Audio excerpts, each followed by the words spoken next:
روز عاشور 10 محرم جب امام حسین علیہ السلام کے ساتھی اور اولاد شہید ہونے لگے، مولا غازی عباس امام حسین علیہ السلام کے پاس آتے اور فرماتے: اے میرے مولا، ان کوفیوں اور شامیوں کی کیا اوقات کہ آپ کا پانی بند کریں، آپ کی اولاد کو قتل کریں، مجھے اجازت دیں عصر سے پہلے اس فوج یزید کو فی النار کر دوں۔ امام حسین علیہ السلام نے فرمایا: عباس، میرے نانا نے مجھ سے کہا تھا کہ تیرے خون سے اسلام بچے گا۔ لوگوں نے خیبر و خندق و بدر و احد میں بنی ہاشم کی شجاعت دیکھی ہے، لیکن کربلا میں بنی ہاشم کا صبر دیکھے گی۔ عباس، صبر کرو۔ جناب عباس اپنی وفا کو آنکھوں میں تھمائے دیکھتے رہے اور لاشیں اٹھاتے رہے۔ اتنی دیر میں ننھے ہاتھ لے کے بی بی سکینہ جناب عباس کے پاس آئی اور کہنے لگی: چچا عباس، 3 دن گزر گئے، میں نے پانی نہیں پیا۔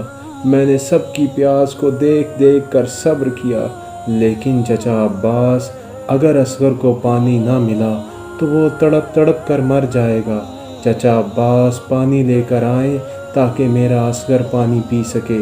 یہ کہنا تھا، جناب عباس کی آنکھیں نم ہو گئیں۔ ننھی شہزادی کو لے کر امام حسین علیہ السلام کی خدمت میں آئے اور عرض کرنے لگے: اے میرے آقا، آپ نے صبح سے اب تک جنگ کی اجازت تو نہیں دی، لیکن بچوں کی پیاس مجھ سے دیکھی نہیں جاتی۔ یا دعا کریں کہ میں مر جاؤں یا مجھے پانی لانے کی اجازت دیں۔ امام حسین علیہ السلام نے فرمایا: اگر اجازت لینی ہے تو اپنی بہن کے خیمے میں جاؤ، اگر وہ تمہیں اجازت دے دیں تو پانی لینے چلے جانا۔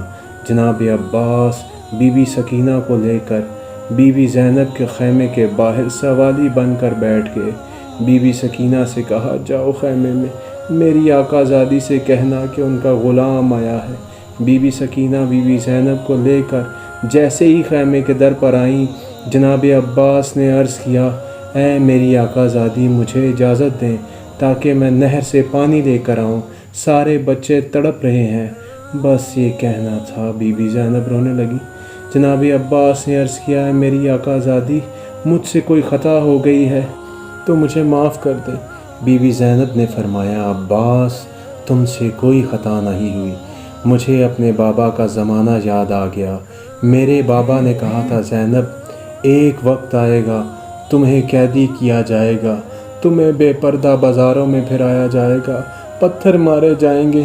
تو میں کہتی تھی: بابا، جس کا عباس جیسا بھائی ہو وہ بازاروں میں کیسے جائے گی؟ آج پتہ چل گیا کہ میں بازاروں میں بھی جاؤں گی، میں قیدی بھی بنوں گی، مجھے پتھر بھی مارے جائیں گے۔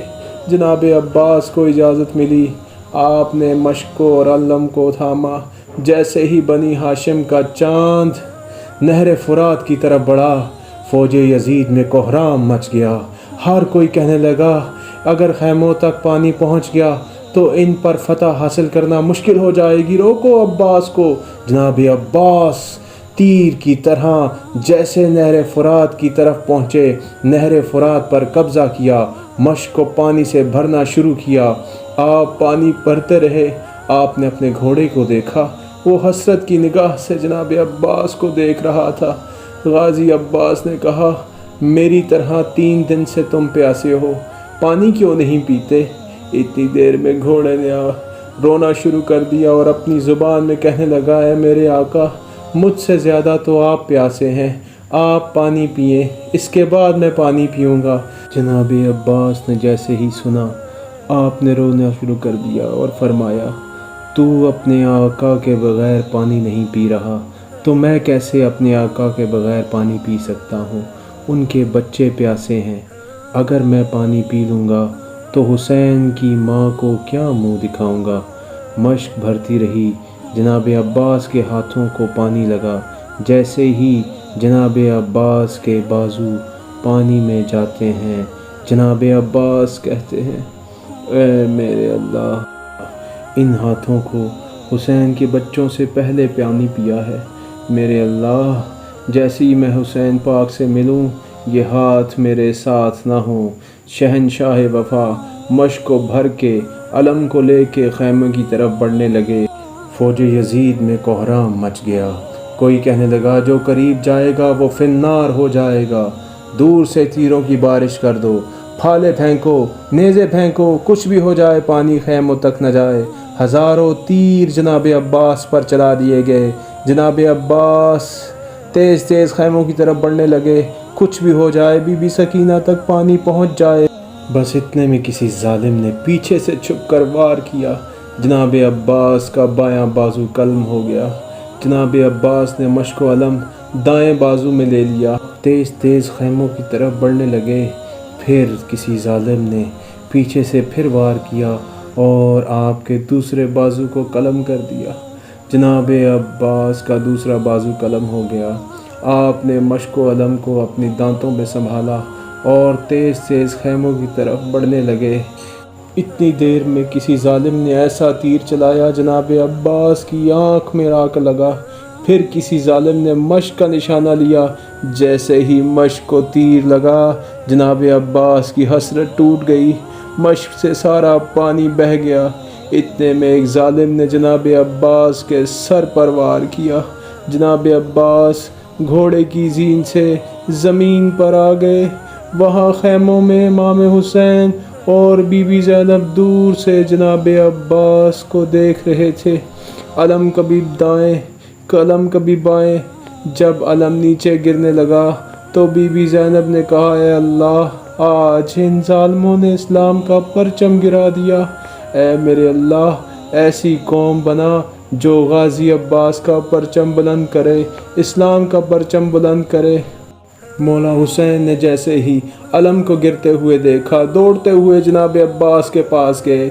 جیسے ہی قریب جاتے ہیں جناب عباس کے سر مبارک کو اپنی گود میں رکھتے ہیں۔ اتنی دیر میں جناب عباس عرض کرتے ہیں، اے میرے آقا، مجھے معاف کرنا، میں نے کوشش بہت کی لیکن سکینہ تک پانی نہ پہنچا سکا۔ امام حسین علیہ السلام نے فرمایا، اللہ کی مرضی ہے، ہم پیاسے ہی مارے جائیں تاکہ ہماری پیاس کو قیامت تک یاد رکھا جائے۔ جناب غازی عباس نے کہا، اے میرے مولا، میں نے زندگی میں آپ کو کبھی کوئی تکلیف نہیں دی، اگر آپ کی اجازت ہو تو میں کچھ کہنا چاہتا ہوں۔ امام حسین علیہ السلام نے فرمایا، عباس مانگ میرے بھائی، کیا چاہیے؟ جناب عباس نے فرمایا، اے میرے آقا، میں نے اپنی والدہ سے سنا تھا کہ جب میں پیدا ہوا سب سے پہلے آنکھیں کھول کر آپ کی زیارت کی۔ آج میں چاہتا ہوں کہ جب میں دنیا چھوڑ رہا ہوں تو آخری وقت بھی آپ کی زیارت کروں، لیکن میری ایک آنکھ میں تیر لگا ہے اور دوسری آنکھ میں خون بھرا ہے۔ اگر آپ کو تکلیف نہ ہو تو میری آنکھ سے خون صاف کر دیں تاکہ میں آپ کی زیارت کر سکوں۔ امام حسین علیہ السلام نے جناب عباس کی آنکھ سے خون صاف کیا۔ جناب عباس نے جی بھر کے اپنے آقا کی زیارت کی۔ امام حسین علیہ السلام نے فرمایا، میری بھی ایک حسرت ہے۔ جناب عباس نے فرمایا، جی میرے آقا، حکم کریں۔ امام حسین علیہ السلام نے فرمایا، بچپن سے لے کر آج تک کبھی تم نے مجھے آقا کہا، کبھی مولا کہا، کبھی سردار کہا، کبھی سید کہا۔ عباس، آج میں یہ چاہتا ہوں کہ تم مجھے بھائی کہہ کے پکارو، بس یہ سننا تھا۔ جناب عباس رونے لگے، روتے روتے مدینے کی طرف منہ کیا اور کہا، اے میری ماں، دیکھ ہماری آقا زادی کا بیٹا آج کیا کہتا ہے، کہاں فاطمہ کا بیٹا، کہاں کنیز کا بیٹا۔ بس یہ کہتے کہتے جناب عباس نے امام حسین علیہ السلام کے قدموں پر سر رکھا تو امام حسین علیہ السلام نے فرمایا، اِنَّا لِلَّهِ وَإِنَّا إِلَيْهِ رَاجِعُونَ۔